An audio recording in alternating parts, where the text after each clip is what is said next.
আসবে। আরেকটা বিষয় হলো সাথে সাথে আমাদের first everything is lost, character is the crowned glory of human life. মানব জীবনের অমূল্য সম্পদ।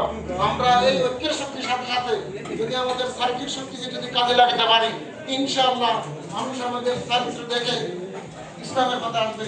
আল্লাহ রাসূল শুধু দাওয়াত দেন নাই, আল্লাহ রাসূলের চরিত্র দেখে ইসলামে সবাই প্রকাশ করবে। সুতরাং আপনাদেরকে এই সংক্ষেপ আহ্বান রেখে আমি আমার সংক্ষিপ্ত কথা এখানে শেষ করছি।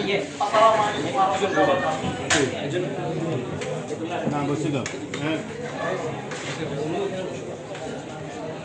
সম্মানিত উপস্থিতি, এই পর্যায়ে আমাদেরকে গুরুত্বপূর্ণ কিছু কথা রাখবেন আমাদের মাঝে বিশিষ্ট ইসলামী চিন্তাবিদ ও শিক্ষাবিদ, সংগঠক, মোসাফুরের প্রাণ কেন্দ্রে অবস্থিত দারুল আমান মাদ্রাসার সম্মানিত প্রতিষ্ঠাতা পরিচালক, আমাদের সকলের এই পরিচিত মুখ জনাব মুশফিক স্যার, স্যারকে কিছু কথা বলার জন্য অনুরোধ করছি।